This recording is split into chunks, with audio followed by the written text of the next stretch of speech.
नमस्कार दोस्तों, स्वागत है आपका एक बार फिर से हमारे मन की जीत पर। आज की ये कहानी जो मैं आपको सुनाने जा रहा हूँ, यह कहानी बहुत ही ज्ञानवर्धक कहानी है। जो लोग इस कहानी को पूरे मन से और दिल से सुनते हैं, उसके घर में कभी भी कोई क्लेश उत्पन्न नहीं होगा। उसके घर में हमेशा सुख और शांति बनी रहेगी। उसके घर में माता लक्ष्मी का सदा आगमन रहेगा। तो सब्सक्राइब कर लीजिए हमारे इस चैनल को, ताकि नए आए वीडियो की नोटिफिकेशन सबसे पहले आप तक पहुंचेगी। आपने सुना होगा कि जिसके घर में रोज झगड़े होते हैं, रोज क्लेश होते हैं, उस घर में बरकत नहीं होती। उस घर में कभी माता लक्ष्मी का आगमन नहीं होता।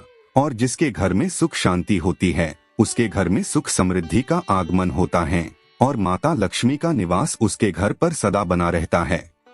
इस कहानी को सुनने के बाद हमें यह पता चल जाएगा कि हमें घर में लड़ाई झगड़ा क्यों नहीं करना चाहिए, और जिसके घर में लड़ाई झगड़े होते हैं वो उन लड़ाई झगड़ों को कैसे रोक सकता है, क्योंकि घर में सुख शांति का होना बहुत जरूरी है। क्योंकि जहाँ सुख शांति होती है वही माता लक्ष्मी निवास करती है। जहाँ क्लेश उत्पन्न होते हैं, लड़ाई झगड़े उत्पन्न होते हैं, वहाँ माता लक्ष्मी का वास नहीं होता, वहाँ दुख और दारिद्र्य का निवास होता है। हो सके तो इस कहानी को पूरा सुने। यह कहानी आपके जीवन में बहुत सीख देगी। यह बहुत ही ज्ञानवर्धक कहानी है, इसे जरूर सुने। एक मोर और मोरनी की कहानी। इससे पहले कि आप हमारी कहानी में खो जाएं, चैनल को सब्सक्राइब करना ना भूले। चलिए कहानी शुरू करते हैं। एक जंगल में एक मोर और मोरनी रहते थे। मोर और मोरनी बहुत हंसी खुशी जंगल में रहते थे। एक दिन मोरनी मोर से कहती है, पिया जी, हमें यहाँ से चलना चाहिए। हमें वहाँ चलना चाहिए जहाँ हमारे समाज के लोग रहते हैं। काफी सारे मोर मोरनी रहते हैं, हमें वहाँ चलना चाहिए।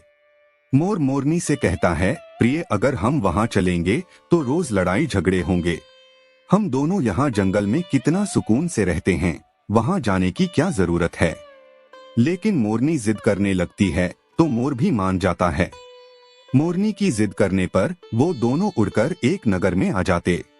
उस नगर का राजा पशु पक्षियों की भाषा को अच्छी तरह से समझता था। उस राजा ने कराओ शास्त्र की पढ़ाई की थी। कराओ शास्त्र का मतलब यही होता है कि पशु पक्षियों की भाषा को समझ पाना। वह राजा सभी प्रकार के पशु पक्षियों की आवाज को समझ पाता था। हर जीव जंतु की आवाज को वह बखूबी समझता था कि वह क्या कह रहा है। दोनों मोर और मोरनी उसी नगर में आ जाते हैं। एक दिन की बात है। राजा अपनी रानी से कहता है कि हे रानी, मुझे बहुत तगड़ी भूख लगी है, आप मुझे भोजन खिला दीजिए। राजा की रानी 36 प्रकार के भोजन बना करके एक हाथ में पानी का लोटा और दूसरे हाथ में खाने की थाली लेकर राजा के पास पहुंचती है। रानी जैसे ही भोजन का थाली राजा के सामने रखती है तो एक चावल का टुकड़ा नीचे गिर जाता है। वहीं पर कुछ चींटियां घूम रही थी। तभी एक चींटी चावल के टुकड़े लेकर वहां से जाने लगती है। राजा बैठा सब घटना को देख रहा था। उस चींटी के पास में तुरंत ही एक बड़ा चींटा आता है और वह चींटा उस चींटी से कहता है, हे प्रिय, यह चावल का टुकड़ा मुझे दे दीजिए और तुम वापस जाओ और उस राजा की थाली से दूसरा चावल का टुकड़ा लेकर आओ। उनकी बातों को राजा पूरी तरह से सुन रहा था, क्योंकि राजा हर जानवर, पशु और पंछी की भाषा को समझ सकता था। तो राजा वहीं बैठा रहा था जब चींटा चींटी से यह बात कह रहा है कि नहीं, मैं नहीं जाऊंगी। अगर यह बात राजा को पता चल जाएगी तो राजा मुझे मार देगा। फिर चींटा चींटी से कहता है कि तुम जाओ, राजा को नहीं पता चलेगा। चींटी फिर जाने की कोशिश तो करती है, लेकिन फिर आधे रास्ते से वापस चली आती है और चींटा से कहती है, नहीं, मैं नहीं जाऊंगी, हो सकता है राजा को पता चल जाए और राजा मुझे मार देगा। राजा उन दोनों को देख रहा था। चींटा को इस बात का भान हो जाता है कि राजा हमारी बात को समझ रहा है। चींटा फिर चींटी से कहता है, देखो, लगता है राजा हमारी बात को समझ रहा है। राजा ने हमारी बातों को सुन लिया है, इसीलिए वो हमें ही देख रहा है। चींटा चींटी से कहता है, अगर राजा ने हमारी बातों को सुन लिया है और राजा किसी और को बताया तो उसी समय पत्थर का बन जाएगा। राजा चींटा और चींटी की बात को बखूबी सुन लेता है और समझ लेता है। राजा इस बात को सुनकर हंसने लगता है। जैसे ही राजा को हंसी आने लगती है, राजा की रानी रसोई से बाहर आती है। वह जैसे ही रसोई से बाहर निकलती है, राजा उसे हंसते हुए दिखाई देता है।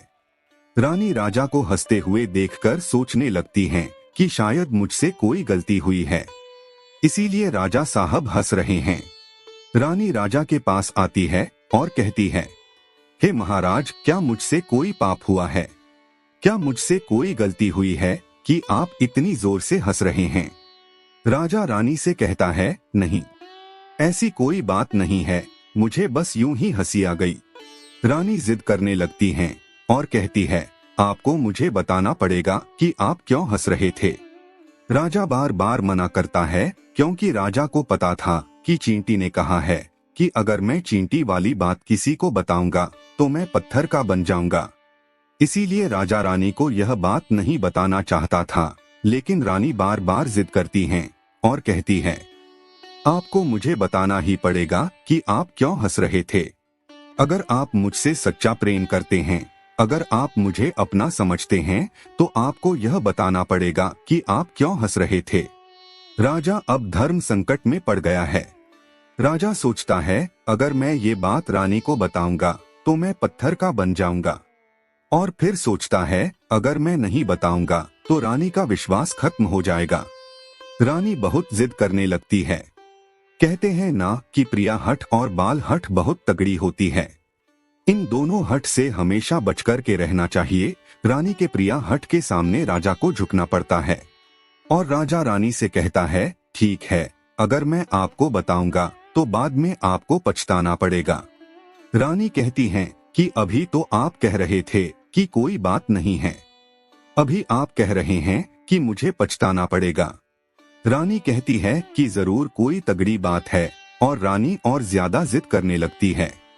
तब राजा कहता है कि तब ठीक है, अगर आप नहीं मान रही है तो चलिए मैं किसी जंगल में आपको एक बात बताऊंगा। राजा रानी रथ पर सवार होकर के जंगल के लिए निकल जाते हैं। जैसे वो घोर जंगल में पहुंच जाते हैं, तब राजा सारी बात रानी को सुनाने लगता है। जैसे ही राजा थोड़ी थोड़ी बात रानी को सुनाते गया, वैसे वैसे वो भी धीरे धीरे पत्थर का बनता गया। जैसे राजा ने आधी बात रानी को सुनाई, वो भी आधा पत्थर का हो गया। राजा फिर रानी से कहता है, हे रानी, मैं धीरे धीरे पत्थर का बनता जा रहा हूँ, तुम बाद में बहुत पछताओगी। रानी कहती है, हे राजा साहब, हे महाराज, थोड़ी सी बात बची है, आप उसे भी सुना दीजिए। राजा पूरी बात बता देता है और राजा पूरा पत्थर का बन जाता है। रानी की इस जिद के कारण राजा पूरा पत्थर का बन जाता है। रानी रोने लगती है और रानी उस पत्थर को हिलाने की कोशिश करती है, लेकिन भारी भरकम पत्थर कैसे हिल पाती, क्योंकि राजा बहुत ही भारी था। राजा पत्थर का बन जाता है और उधर रानी सर पटक कर रोती है, छाती पीटती है, विलाप करती है और किसी जीव जंतु से सहायता के लिए गुहार करती हैं। इन सब कहानी को मोर और मोरनी बखूबी देख रहे थे, अपनी आंखों से देख रहे थे। रानी के विलाप को देखकर मोर मोरनी को दया आ जाती है। मोर मोरनी से कहता है, ये होता है प्रिय हठ। अपनी इसी प्रिय हठ की वजह से हम उस जंगल में कितना खुशी खुशी रहे थे और यहाँ चले आए। मोरनी मोर से कहती हैं कि प्रिय, ये रानी बहुत दुखी हो रही है, हमें इसकी सहायता जरूर करनी चाहिए। यह इतना विलाप कर रही है, इसकी ज्यादा तो सहायता हम नहीं कर सकते, लेकिन कम से कम इसको धीरज तो दे ही सकते हैं, यानी उसको विश्वास तो हम दिला ही सकते हैं। यही सोचकर मोर और मोरनी उस रानी के पास जाते हैं और जाकर के रानी से कहते हैं कि रानी साहिबा, जो हुआ वो तो गलत हुआ, लेकिन आप जरा धीरज रखिए, अपने आप को थोड़ा संभालिए, आपके पीछे पूरा राज्य है। राजा तो पत्थर का हो चुका है, अब आपको आपके राज्य का कारोबार आपको ही संभालना है। रानी मोर मोरनी की बात सुनने के बाद कहती है, भाई मोर मोरनी, मैं अपने आप को कैसे संभालूं, क्योंकि अब तो मेरा संसार ही उजड़ गया, क्योंकि मेरा पति परमेश्वर पत्थर का बन चुका है, और मैं क्या करूं। रानी की यह बात सुनते ही उधर मोरनी के मुख से यह निकल जाता है, राजा पत्थर के कैसे हो गए? राजा तो इंसान थे, अच्छे भले थे, लेकिन ये पत्थर के कैसे हो गए? रानी वही बात बताने लगती है जो राजा ने चींटी वाली बात रानी को बताई थी। रानी वही बात मोर और मोरनी को बताने लगती है और रानी भी धीरे धीरे करके पत्थर की बन जाती है। और जब रानी पत्थर की हो जाती है और राजा तो पत्थर का हो ही चुका था, जब दोनों पत्थर के हो जाते हैं, उधर मोर मोरनी को चिंता सताने लगती है। उधर मोर और मोरनी बहुत दुखी हो जाते हैं। मोर मोरनी को यह चिंता सताने लगती है कि यह विपत्ति हमारे ऊपर भी आ सकती है, क्योंकि राजा भी उसी चींटी वाली बात से पत्थर का हो चुका है और रानी भी उसी चींटी वाली बात से पत्थर की हो चुकी है। मोर मोरनी से कहता है, हम पर भी खतरा मंडरा रहा है, क्योंकि तुम स्त्रियों से कोई भी बात छिपती नहीं है। मोरनी मोर से कहती है, पिया जी, यहाँ से हम दूर चले क्या? मोर मोरनी से कहता है, हे बेवकूफ, दूर जाने से क्या फायदा है? यह संकट तो धरती के किसी भी कोने में हमारा पीछा नहीं छोड़ेगा। यह खतरा तो हमेशा हमारे ऊपर मंडराते रहेगा। अगर जाने अनजाने में यह हमारी मुख से निकल गई तो हम भी पत्थर का बन जाएंगे। इसी बात को लेकर मोर और मोरनी बहुत दुखी हो जाते हैं, बहुत चिंतित हो जाते हैं। रात दिन उनको यह दुख खाया जाता है। यह सोचकर वे ना भोजन करते हैं और ना चैन से सोते। बस रात दिन उनको यही दुख सताती है, यही टेंशन रहती है कि ये बात उनके मुख से निकल ना जाए। यदि हमारे मुख से ये बात भूल कर भी निकल गई तो दोनों पति पत्नी पत्थर के बन जाएंगे। यही सोचकर मोर ने दिमाग लगाया कि यदि मैं सारी चींटियों को खत्म कर दूं तो यह सब खत्म हो सकता है, क्योंकि यह करा धरा तो चींटियों का है। मोर मोरनी से कहता है, प्रिय, अगर हम सृष्टि से सारी चींटियों को खत्म कर दें तो चींटियों का संकट समाप्त हो जाएगा। और मोर मोरनी इस बात से राजी हो जाते हैं और सभी चींटियों को मारकर खाना शुरू कर देते हैं। मोर और मोरनी का इतना आतंक हो गया था कि सभी चींटियां डर के मारे और बिल खोदकर के धरती के अंदर जाकर छिप गई। मोर और मोरनी ऐसी निगरानी रखते हैं कि उन्हें जहां भी चींटी दिखती है तुरंत दबोच लेते हैं। कोई भी चींटी मोर और मोरनी के इस आतंक के वजह से बाहर ही नहीं आती थी। सभी चींटियों ने जमीन के अंदर अपना बिल बना दिया और जमीन के अंदर ही जाकर बैठ जाती। काफी समय बीतने के बाद चींटियों को भूख सताने लगी, क्योंकि भोजन तो बिल में मिलता नहीं, भोजन तो बाहर मिलता है। जैसे ही भोजन लेने के लिए चींटी बाहर आती, मोर उसे दबोच लेता है और उसे जान से मार देता। एक चींटी और एक चींटा बिल के अंदर भोजन के लिए तड़पते हुए श्री हरि विष्णु का जोरदार भजन करने लगे। भक्ति करते करते उन्हें यह भी मालूम नहीं था कि वह कहाँ है, कहाँ नहीं है। वे घोर तपस्या में लीन हो गए। अंत में जाकर श्री हरि विष्णु उन्हें दर्शन देते हैं और भगवान विष्णु कहते हैं, चींटी, चिंटा, जो तुम्हें मांगना है मांग सकते हो, हम तुम्हारी भक्ति से प्रसन्न हैं। क्योंकि चिंटा और चींटी ने निरंतर भक्ति की थी, ना ही कोई जल ग्रहण किया, ना ही अन्न। इसलिए भगवान विष्णु बहुत जल्दी प्रसन्न हो गए और आकर कहने लगे, जो तुम्हें मांगना है मांग सकते हो, हम तुम्हारी भक्ति से बहुत प्रसन्न हैं। उधर चिंटा और चींटी ना जाने कितने दिनों से भूखे और प्यासे थे। दोनों एक ही बात कहते हैं, हे प्रभु, अगर आप हमें वर देना चाहते हैं तो हमारे पेट में गांठ लगा दीजिए। उन्होंने सोचा, अगर हमारा पेट नहीं होगा तो हम बाहर क्यों जाएंगे और मोर मोरनी हमें नहीं खाएंगे, इसीलिए उन्होंने मांगा, हे प्रभु, हमारे पेट में गांठ लगा दीजिए। भगवान विष्णु कहते हैं, तथास्तु, और चींटियों के पेट में गांठ लग जाती है। आज भी उन चींटियों के पेट में गांठ लगी हुई है, चींटियों का पेट नहीं होता। फिर चिंटा और चींटी भगवान विष्णु से कहते हैं, प्रभु, हमारे पेट में तो गांठ लग गई है, लेकिन अभी भी हमें मोर और मोरनी से खतरा है। मोर और मोरनी हमारे इंतजार में अभी भी ऊपर जमीन पर बैठे हैं और जैसे ही वे लोग हमें देखेंगे वो हमें मार देंगे। भगवान विष्णु मोर से कहते हैं, हे मोर, तुम चींटियों का शिकार करना बंद कर दो, इसमें चींटियों का कोई दोष नहीं है। जो दोषी था वो राजा था, क्योंकि राजा ने कराओ शास्त्र की पढ़ाई की थी, इसीलिए वह सभी जीव जंतु की भाषा को समझने में सक्षम था। उसके साथ साथ वो जिन भाषा को समझता था उनका रूप बदलने में भी सक्षम था। पशु पक्षियों का वह रूप धारण किया करता था और जब वह राजा रूप धारण करता था उन पक्षियों के साथ संभोग भी किया करता था। और जब वह पशु पक्षी गर्भ धारण करते थे तो वह उन्हें छोड़कर के इंसान बन जाता था और फिर ऐसी पशु पक्षियों पर वह जोर से हंसता था। इसकी ऐसी मूर्खता के कारण ही आज यह राजा पत्थर का बना पड़ा है। मोर कहता है, हे प्रभु, उनकी पत्नी का, उनकी रानी का क्या दोष है? श्री हरि विष्णु कहते हैं कि उनकी पत्नी भी उनके इस पाप में भागीदारी है, क्योंकि उनकी पत्नी अगर उनको रोकती तो वह इतना बड़ा पाप नहीं करता। इसीलिए उनकी रानी भी इस पाप की भागीदारी है, इसलिए आज वो भी पत्थर की बन चुकी है। श्री हरि के समझाने के बाद मोर उनसे कहता है, हे प्रभु, पर इस बात को हम किसी और से कहेंगे जो कि रानी ने हमें सुनाई है, तो क्या हम पत्थर के बन जाएंगे? श्री हरि विष्णु कहते हैं कि तुम्हारा यह श्राप अब समाप्त हो चुका है, तुम्हें किसी से कहने पर कोई फर्क नहीं पड़ेगा। आप किसी से भी कह सकते हैं, तुम्हारे ऊपर से खतरा टल चुका है। मोर और मोरनी बड़े प्रसन्न हो जाते हैं, उनकी खुशी का कोई ठिकाना नहीं था। श्री हरि विष्णु अंतर्ध्यान हो जाते हैं और चले जाते हैं, और इधर मोर मोरनी का खुशी का कोई ठिकाना नहीं था।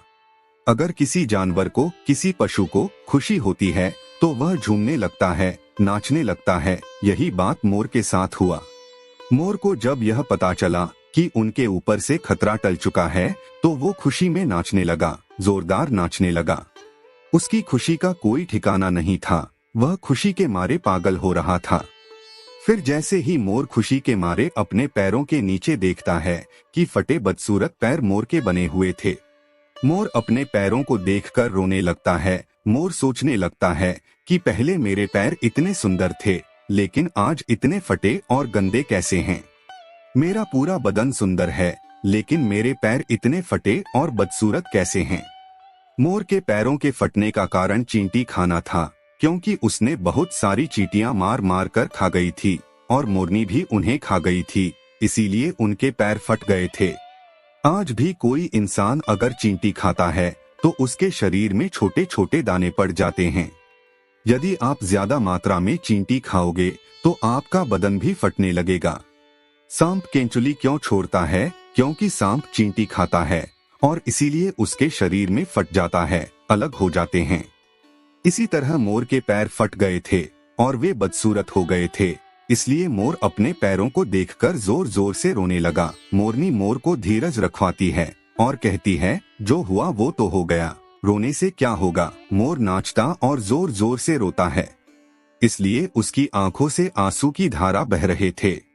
मोरनी मोर को धीरज रखवाती है और उसके आंसुओं को नीचे गिरने से रोकती, लेकिन रोक नहीं पाती। मोरनी के हाथ तो है नहीं, लेकिन अपनी चोंच से एक एक आंसू को उठाती और अपने मुख में रखने की कोशिश करती, लेकिन कितना अपने मुख में रखती, सीधे मोरनी के पेट में चले जाते। इस तरीके से हर बार मोरनी मोर के आंसुओं को रोकती और मोर नाचता और खूब जोर जोर से रोता। मोर के आंसुओं को देखकर और मोरनी के प्यार को देखकर भगवान श्री हरि फिर से दर्शन देते हैं और मोरनी को आशीर्वाद देते हैं और कहते हैं कि तुम्हारा प्रेम ऐसे ही सदा बने रहे। इस आशीर्वाद के वजह से अब इसे आशीर्वाद समझिए या श्राप, इसकी वजह से मोर कभी संभोग नहीं कर पाता, क्योंकि मोर जब नाचता है तो उसकी आंखों से आंसू गिरते हैं और उन आंसुओं को मोरनी चुपती है और उसी आंसुओं के कारण मोरनी गर्भवती हो जाती है।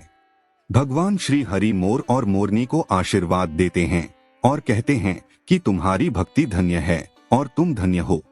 एक समय ऐसा भी आएगा कि तुम्हारे पंख को मुकुट बनाकर धारण करेंगे।